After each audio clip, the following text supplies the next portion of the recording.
છે બધાને?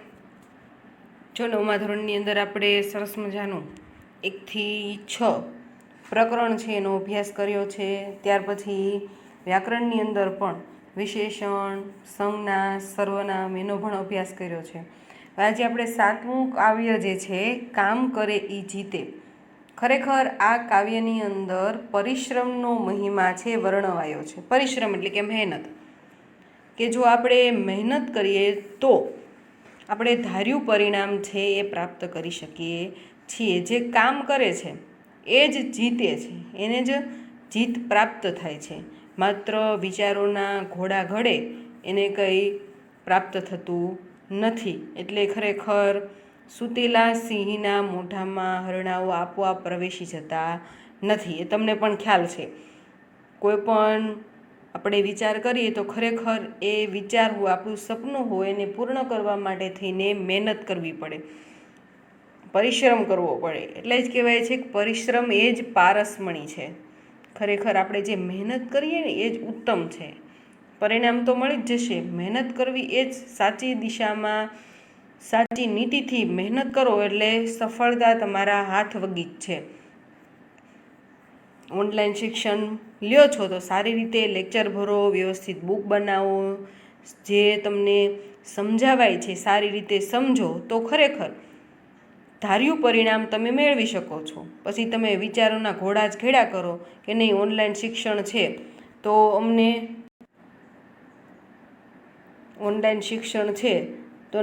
ફાવતું નથી, અમે નહીં ભણીએ ને અમારે બુક બનાવી નથી ને અત્યારે કોણ ચેક કરવાનું છે ને એવા બધા વિચારો કરો અને મહેનત ન કરો તો ખરેખર કાંઈ પણ સફળતા મળે નહીં. તમારું વર્ષ અમથું બગડે.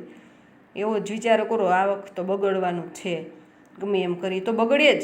પણ તો તમારા વિચારો જેવા મજબૂત રાખો ને એની માટે મહેનત કરો તો ખરેખર કાંઈ ફેર પડે નહીં. એવું જ આ કાવ્યની અંદર કાવ્યના કવિ જે છે નાથાલાલ દવે એને ખરેખર પરિશ્રમનો મહિમા ગાયો છે. કે એ પછી ખેડૂતો હોય, કોઈ પણ કારીગર હોય, પછી કલર કામવાળા હોય, સુથાર હોય, લુહાર હોય, કોઈ પણ હોય, એ પોતાનું કર્મ છે સારી રીતે કરે છે એટલા માટે થઈને એનું ફળ મળે છે.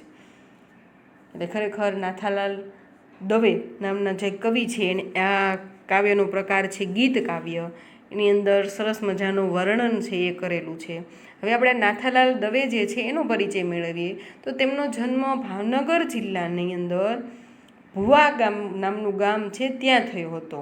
હવે ગુજરાત રાજ્યના શિક્ષણાધિકારી તરીકે તેમણે ફરજ બજાવી હતી. શું કહે છે? ગુજરાત રાજ્યના શિક્ષણાધિકારી તરીકે તેમણે ફરજ બજાવી હતી. કાલિંદી, જાહ્નવી, અનુરાગ, પિયાબીન, ઉપદ્રવ, મહેનતના ગીત, ભૂદાન યજ્ઞ, સોનાવરણી સીમ. કદાચ તમે ભણી ગયા છો સોનાવરણી સીમ બની ભાઈ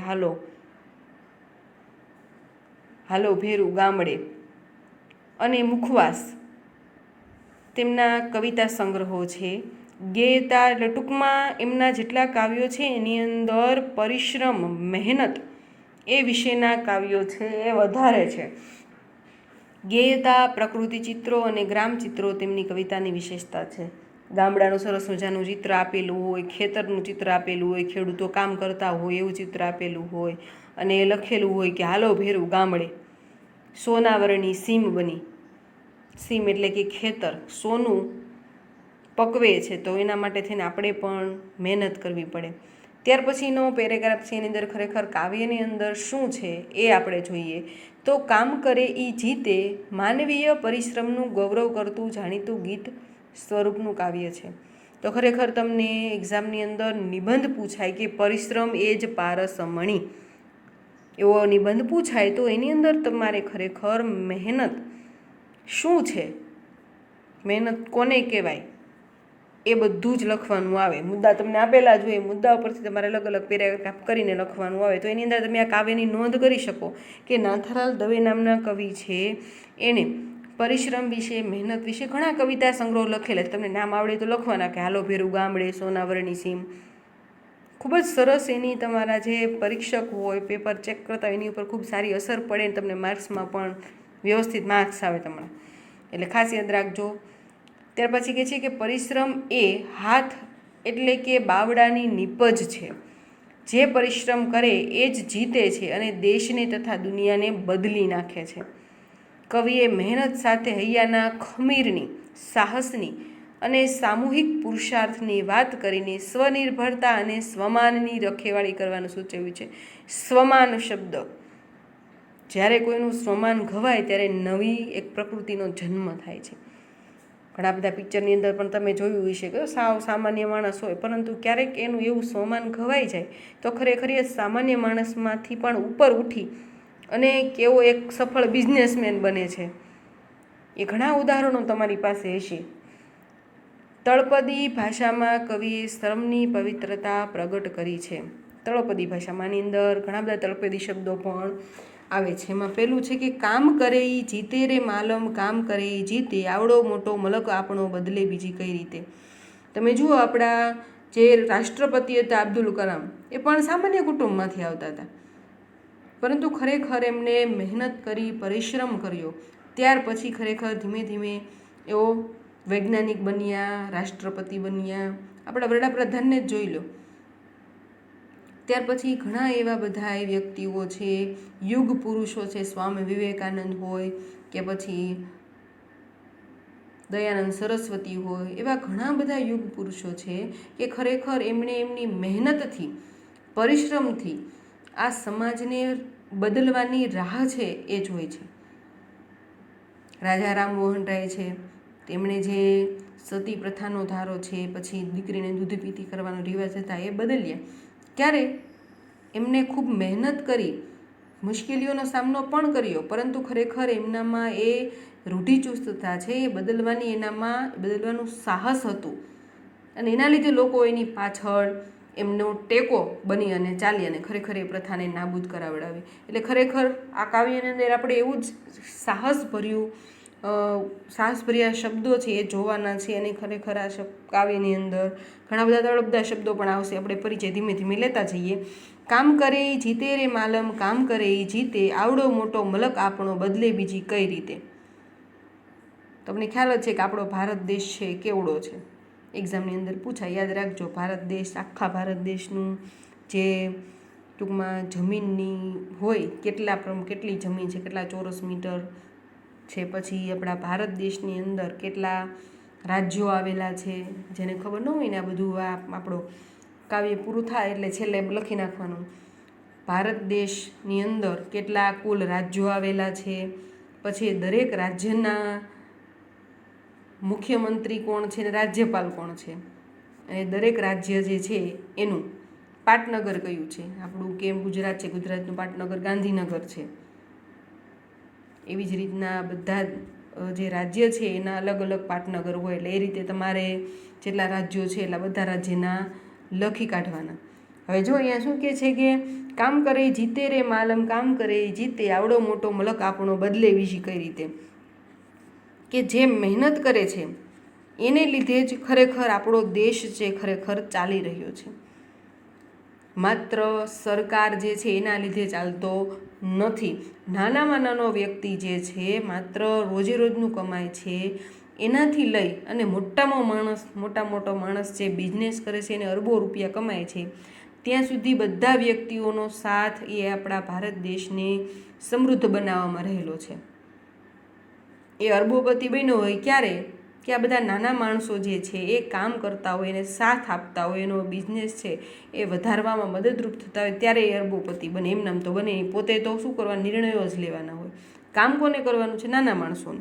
એટલે ખરેખર જે મહેનત કરે છે, કામ કરે છે, એના દ્વારા જ ખરેખર આપણો દેશ જે છે એ બદલી શકાય છે એટલે એને સમૃદ્ધ બનાવી શકાય છે. અને ખરેખર આપણો દેશ છે વિકાસ પામે છે. બીજી કોઈ રીતે વિકાસ પામતો નથી. આવા મહેનતુ માણસો જે છે એના લીધે જ ખરેખર દેશ છે વિકાસ પામે છે. તમે જુઓ અત્યારે આપણા ઘણા બધા રસ્તાઓ, ભાવનગરના રસ્તાઓ છે, ઘણા ખાડા ટેકરાવાળા બની ગયા છે. દર વખતે કામ થોડું ઘણું થઈ જતું હોય, આ વખતે કેમ ન થયું? કારણ કે ઘણા બધા જે બિહારના અને રાજસ્થાનના અને જે કારીગરો હતા એ મોટા ભાગના સ્થળાંતર થઈ ગયું. કારણ કે કોરોનાને લીધે એ લોકોને જમવાના બધા વાંધા પડ્યા એટલે સ્થળાંતર થઈ ગયું. એની વગર એ કામ અટકી પડ્યું રોડનું. આપણે તો ન કરી શકીએ. એટલે ખરેખર નાનામાં નાના માણસની પણ એટલી જ જરૂરિયાત છે જેટલા મોટા માણસની છે. એટલે કામ છે, મહેનત જે મહેનત કરે છે એના લીધે જ ખરેખર આપણું દેશનું ભવિષ્ય છે એ સારું છે. એટલે દરેક વ્યક્તિનું મહત્ત્વ એટલું જ છે, એવું સમજીને યાદ રાખવાનું કે નાની વ્યક્તિ હોય કે મોટી વ્યક્તિ હોય, બધાનું મહત્ત્વ એક જ સરખું છે.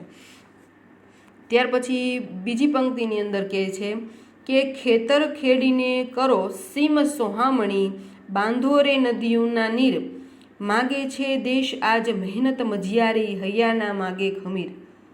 જો ફરીવાર, ખેતર ખેડીને કરો સીમ સોહામણી, બાંધો રે નદીઓના નીર, માગે છે દેશ આજ મહેનત મજિયારી, હૈયાના માગે ખમીર.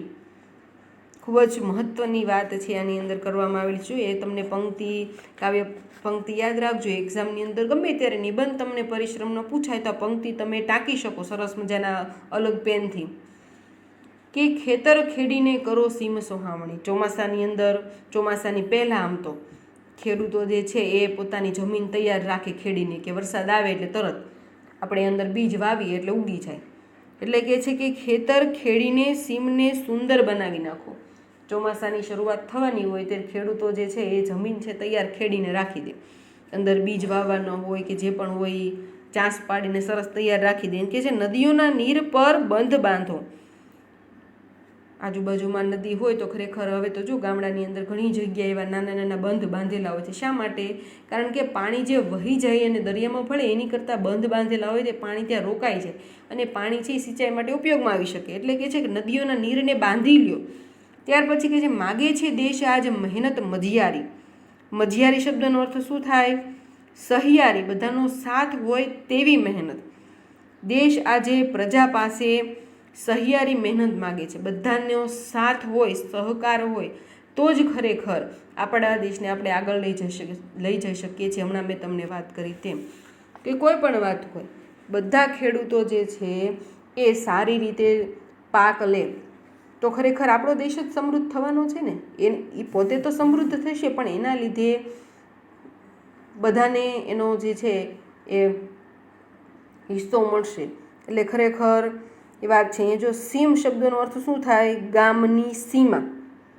ગામની અંદરથી નદી જે છે એ જતી હોય તો ખરેખર એ આપણે એને સુંદર એનું પાણી જે છે એ આપણે એને વાળી અને બંધ બનાવીએ તો ખરેખર આપણે ખેતર ખેડી અને એની અંદર એ સિંચાઈના પાણીનો ઉપયોગ કરી શકીએ છીએ. સોહામણી શબ્દનો અર્થ શું થાય? સુંદર.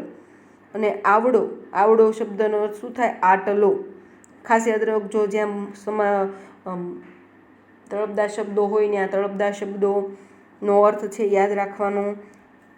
ત્યાર પછી શું કહે છે કે હૈયાના માગે ખમીર. ખમીર, હૈયાનું ખમીર માગે છે. તો ખમીર શબ્દનો અર્થ શું થાય? સામર્થ્ય, શક્તિ. ખરેખર આપણો દેશ છે જે એ આપણી પાસે એ હૃદયનું ખમીર, સાહસ માગે છે.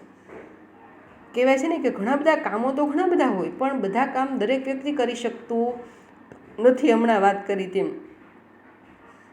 કે ઘણા બધા વ્યવસાય એવા હોય કે એની અંદર સાહસની જરૂર પડે. જો વ્યક્તિની અંદર સાહસ હોય તો ખરેખર એ કામ વ્યક્તિ પાર પાડી શકે.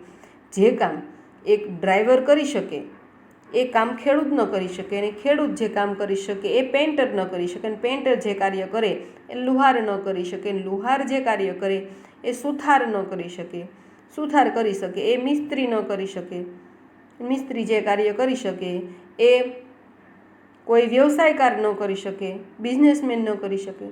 એટલે ખરેખર આ બધી વસ્તુઓ માટે કહે છે કે આ બધાનો જો સાથ, સહિયારો સાથ એ આપણો દેશ આજે માગી રહ્યો છે.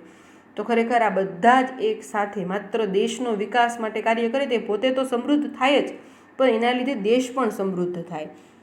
ત્યાર પછી ત્રીજી પંક્તિની અંદર કહે છે કે લિયો ત્રિકમ ભાઈ, લિયો કોદાળી ને ઘર ઘર ગુંજો ચરખે, બાવડાને જોરે આ દુનિયા બદલવી, નજરું હોય નિરખે.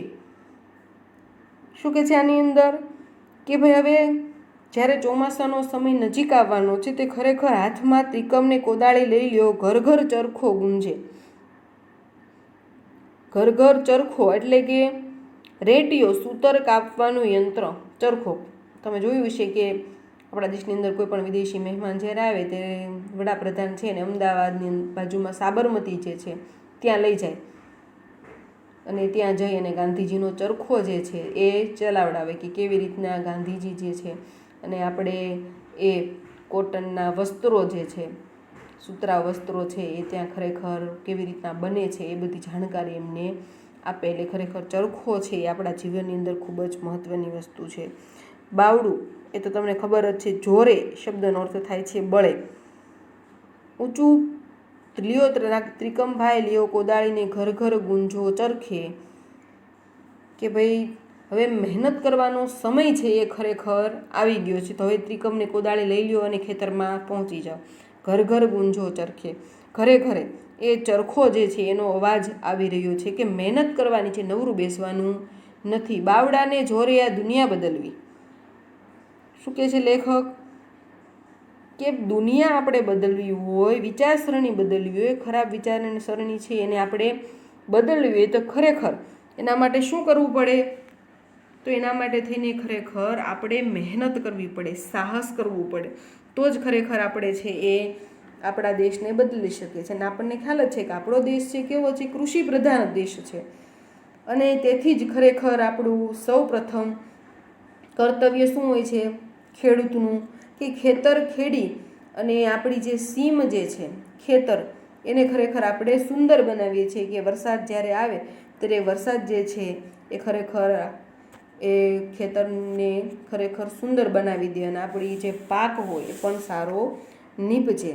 અને દરેક ઘરની અંદર જો રેડિયો ચલાવવામાં આવે તો દરેકને રોજગાર પણ મળી રહે અને આપણે વિદેશી કાપડ જે લેવું પડે છે એ ખરેખર આપણે લઈ શકીએ નહીં. એટલે સ્વાવલંબી બનાવવાની વાત જે છે આ કાવ્યની અંદર કરવામાં આવી છે કે જો આપણે સ્વાવલંબી જેટલા હશું, બીજાની ઉપર જેટલો ઓછો આધાર રાખતા હશું એટલો ફાયદો આપણને જ છે. અત્યારે કોરોનાના સમયની અંદર પણ આપણા વડાપ્રધાન મુખ્યમંત્રી એ જ આપણને કહે છે કે બને ત્યાં સુધી સ્વાવલંબી બનો. અત્યારે સમય એનો છે કે પોતાના દેશની જે વસ્તુઓ છે, પોતાના દેશમાં બનતી જે વસ્તુઓ છે ટોટલી જે બધી હોય, કપડાથી માંડી ખાદ્ય પદાર્થોથી માંડીને જ્વેલરી હોય કે પછી ઇલેક્ટ્રિક સાધનો હોય કે જે હોય બધું જેમ બને તેમ તમે સ્વાવલંબી બનો, સ્વદેશી વસ્તુઓનો ઉપયોગ કરો તો આપણો દેશ છે આ 2 મહિના લોકડાઉન રહ્યું કોરોનાના સમયમાં એટલે સમયની અંદર એની આર્થિક સમૃદ્ધિ જે છે એ પાછળ વહી ગઈ છે. એને આપણે ફરીવાર આપણા દેશને આપણે સમૃદ્ધના શિખરે પહોંચાડી શકીએ.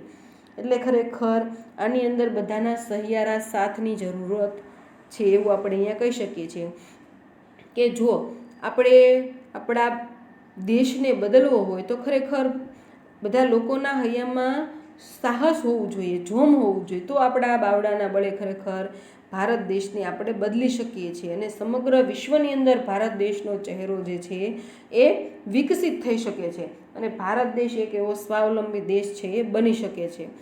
એટલે ખરેખર આ કાવ્યની પંક્તિઓ ખૂબ જ ઉપયોગી છે, ખાસ યાદ રાખજો. ત્યાર પછી ચોથી પંક્તિ છે કે ઊંચું ભણેલા તો ઓફિસમાં બેસીને નીકળે નહીં બહાર કોઈ રીતે. ઊંચું ભણેલા કોઈ ઓફિસમાં બેસે ને નીકળે નહીં કોઈ બહાર કોઈ રીતે, કાગળ ઉપર કરે કરામતું ને છાપા ચોંટાડે ભીતે. ખૂબ જ સરસ મજાની પંક્તિ છે આ કાવ્યની અંદર કે ઊંચું ભણેલા તો ઓફિસમાં બેસે ને નીકળે નહીં બહાર કોઈ રીતે.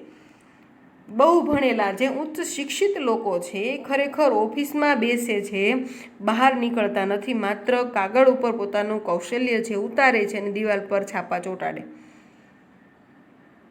એનો અર્થ શું થાય કે જે ભણેલા લોકો છે એ બધા જ લોકો સરખા હોતા નથી. જેનામાં ભણવાની બધા જ છોકરાઓ અત્યારે સ્કૂલની અંદર ભણતા હોય, અત્યારના સમયની અંદર 5% એવા હશે કે કદાચ અશિક્ષિત હોય, મોટા ભાગે કોઈ 5% નહીં હોય, હું તો એમ માનું છું. એટલે બધા જ બાળકોની અંદર ઓછામાં ઓછો પ્રાઇમરીનો અભ્યાસ તો કરેલો જ હોય, તે પછી કદાચ ઓછું શિક્ષણ હોય પણ અક્ષર જ્ઞાન તો હોય. એટલે ખરેખર કહે છે કે ઊંચું ભણેલા જે લોકો છે એ શું કરે, ઓફિસની અંદર બેઠા બેઠા કામ કરે અને કાગળ ઉપર કરામતું કરે, એટલે જે કહેવાનું હોય કાગળ દ્વારા કહે. અને શું કહે છે, કાગળ ઉપર કરે કરામતું ને છાપા ચોંટાડે ભીતે. ભીતની ઉપર છાપા ચોંટાડી, કંઈક લખવાનું હોય, કંઈ જે પણ સૂચનો આપવાના હોય તે. ત્યાર પછીની પંક્તિમાં કહે છે કે હાલો રે ખેતરને હાલો રે વાડીએ, વેળા અમોલિયા વીતે, આજે બુલંદ સૂરે માનવીની મહેનતના ગાઓ છે ઝેરકાર પ્રીતે. આ ગીત છે જે આપણું મહેનતના ગીતો જેમનો કવિતા સંગ્રહ છે તેમાંથી લેવામાં આવેલું છે. એની અંદર તમે જુઓ કે ખરેખર આપણને એક પંક્તિ આવી કે કામ કરે જીતે આવડો મોટો મલક આપણો બદલે બીજી કઈ રીતે. આપણે જે પહેલી પંક્તિ જ લીધી એનો અર્થ આપણે ફરીવાર સમજવો હોય તો કે જેને આત્મનિર્ભર રહેવું હોય, આત્મનિર્ભર એટલે બીજાની પર આધાર રાખવો નહીં, એને આત્મનિર્ભર કહેવાય. સ્વમાન ભેર જીવવું હોય એને ખરેખર મહેનત કરવી પડે છે, બાકી રોટલો તો કૂતરાને મળે છે. ભારત વિશાળ દેશ છે.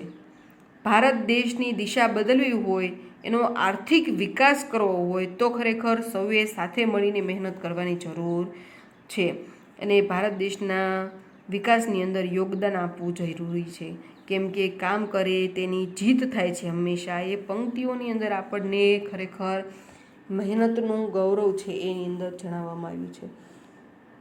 ત્યાર પછી છેલ્લી પંક્તિ આપણે જોઈએ કે હાલો રે ખેતરને હાલો રે વાડીએ, વેળા અમોલી વીતે. કરામત શબ્દનો અર્થ થાય છે કૌશલ અથવા કસબ. વેળા, વેળાનો અર્થ થાય સમય. જો તમે સ્વાધ્યાયપોથીની અંદર આ બધા શબ્દો લખેલા છે સમાનાર્થી શબ્દોમાં. વેળા શબ્દનો અર્થ થાય છે સમય. અમોલી એટલે કિંમતી. વીતવું તો પસાર થઈ જવું. બુલંદ સૂર એટલે કે ઊંચો અવાજ. જય જયકાર તો જય ઘોષણા. વિરોધી શબ્દો પણ છે. જીત તો હાર, સીમ તો અસીમ, સોહામણું તો ડરામણું. ત્યાર પછી તળપદા શબ્દો પણ આપેલા છે. મલક તો પ્રદેશ, વેળા તો સમય, લિયો તો લો, નજરું તો નજર. હવે છેલ્લી પંક્તિ છે એનો અર્થ આપણે સમજીએ કે શું કે છે એની અંદર. હાલો રે ખેતરને હાલો રે વાડીએ. ચાલો આપણે ખેતરમાં જઈએ, વાડીમાં જઈએ. આ અમૂલ્ય સમય છે એ વીતી રહ્યો છે કે ખરેખર જો પછી વરસાદ આવી જશે અને ખેતર ખેડવાનું બાકી રહી જશે તો આપણો પાક જે છે એની અંદર જે ખેડૂત હોય એને ખ્યાલ હોય કે વાડીની અંદર, ખેતરની અંદર યોગ્ય સમયે બધું યોગ્ય કામ કરવું જોઈએ. કે ચાલો આજે થોડું ઘણું આપણે વાડીની અંદર ખેડી નાખ્યું હતું અને પછી વરસાદ આવ્યો તો આપણે બીજ વાવી દીધા, થોડા થોડા ઉગ્યા છે, પણ બાજુમાં પાછું ખડે ઉગ્યું હોય એટલે વરસાદ ન હોય તેથી પાછું આ ખડ કાઢી નાખવું પડે, કારણ કે પાછો ફરીવાર વરસાદ આવે તો જે ઉગવાનું જે છે કપાસ વાવ્યો હોય તો કપાસની બદલે ખડ વધારે ઉગી જાય. એટલે આવું બધું પણ થાય, એટલે ખાસ યાદ રાખવાનું. ત્યાર પછી કહે છે કે આ અમૂલ્ય સમય છે વીતી રહ્યો છે, કે મહેનત કરવાનો સમય છે એ કોઈ દિવસ જવો જોઈએ નહીં. જ્યારે પણ મહેનત કરવાની હોય ત્યારે કરી લેવી જોઈએ. ત્યાર પછી કહે છે આજે બુલંદ સૂરે માનવીની મહેનતના ગાવો જય જયકાર પ્રીતે. બુલંદ ઊંચા આવાજે ખરેખર માનવીની મહેનત છે એનો ગૌરવગાન છે એ આપણે પ્રેમપૂર્વક કરવું જોઈએ, એવી વાત આ કાવ્યની અંદર ખરેખર કરવામાં આવી છે. ત્યાર પછી આ કાવ્યની અંદર ઘણા બધા જો પ્રશ્નો પણ તમને આપેલા છે. પહેલું જે છે વિકલ્પવાળા પ્રશ્નો, કે આપણો દેશ આપણી પાસે શું માગી રહ્યો છે. તો આમ તો વિકલ્પવાળા પ્રશ્નો છે એટલે તમને આવડી જ જાય કે શું માગી રહ્યો છે આપણો દેશ આપણી પાસે. આપણો દેશ આપણી પાસે સહિયારી મહેનતનું ફળ છે એ માગી રહ્યો છે. ત્યાર પછી બીજું છે કે આ દેશને કઈ રીતે બદલી શકાય. તો કઈ રીતે બદલી શકાય આ દેશને? નદીઓના નીરને બાંધીને અને ખેતરોમાં મબલક પાકનું ઉત્પાદન કરીને. એટલે ખરેખર ખેડૂત જે છે એટલે જ કહેવાય છે કે કૃષિ ક્ષેત્રને વધારેમાં વધારે ઉપયોગી થતી યોજનાઓ પણ આપણી સરકાર દ્વારા બહાર પાડવામાં આવે છે, કારણ કે બધાને ખ્યાલ છે કે આપણો દેશ કૃષિ પ્રધાન છે. જો ખરેખર આપણા દેશની ખેતી છે એ સમૃદ્ધ હશે તો આપણો દેશ પણ સમૃદ્ધ થશે. એટલા માટે કહે છે કે આ દેશને નદીઓના પાણી બાંધીને અને ખેતરોની અંદર મબલક પાકનું ઉત્પાદન કરીને બદલી શકાશે.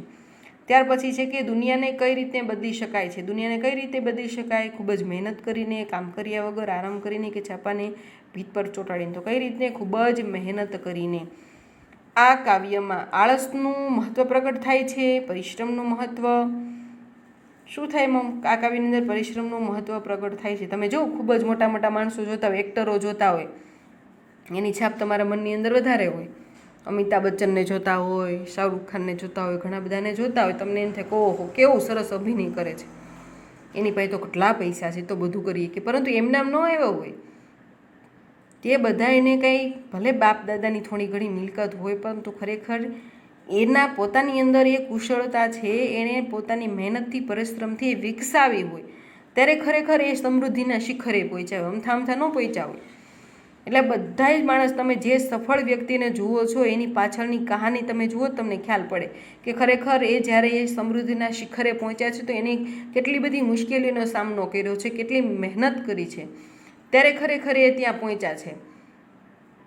એટલે હવે તમારે પણ મહેનત કરવાની છે. આ કાવ્યની અંદર એટલું જ આપણે એનો સાર સમજવાનો છે કે મહેનત કરી અને ખરેખર પરિશ્રમ જે છે એનું પરિશ્રમ દ્વારા આપણે પારસમણી મેળવવાનું છે.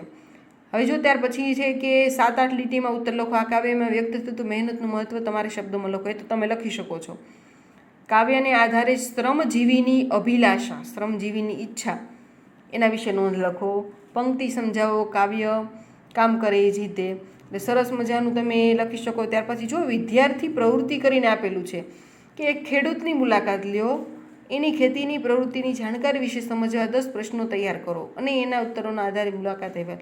ખેડૂતની જીવનશૈલી વિશે નોંધ લખો. એ તો ઘણા બધાને ખ્યાલ હશે કે ખેડૂત વ્યક્તિ જેવું હોય, ખરેખર એનું જીવન કેવું હોય, અને વધારે વરસાદ થાય તો ખેતીનો પાક નુકસાન પામે તો કેટલું નુકસાન થાય, કે મોંઘા બીજ હોય એ અંદર વાવ્યા હોય અને વધારે વરસાદ થાય તો બધું ધોવાઈ જાય. તો ખરેખર એના માટે થઈને સરકાર યોજનાઓ બહાર પાડે છે, સરકાર દ્વારા પણ પૈસા મળે, એ બધું ઘણી બધી યોજનાઓ છે, બધાની જાણકારી રાખવી જોઈએ. એટલે ખૂબ જ આ કાવ્યની અંદર મહત્ત્વનું છે. ત્યાર પછી જુઓ, તમને 3 પંક્તિઓ પણ સરસ મજાની આપેલી છે કે સિદ્ધિ તેને જયવરે જે પરસેવે નહાય, પરિશ્રમે જ પારસમણી, જે કામ કરે તેને જ સફળતા મળે. આ પંક્તિઓ યાદ રાખવાની. એક્ઝામની અંદર ગમે ત્યારે નિબંધ પણ કંઈ પણ પ્રકારનો પૂછાય તો એની અંદર તમે સરસ મજાની લખી શકો છો. હવે સ્વાધ્યાયપોથીની અંદર આ કાવ્ય છે એ તમારે આખું સરસ મજાનું વ્યવસ્થિત લખી નાખવાનું છે. ત્યાર પછી આપણે હવે આગળના લેક્ચરની અંદર ગ્રામરનો એક ટોપિક ભણશું.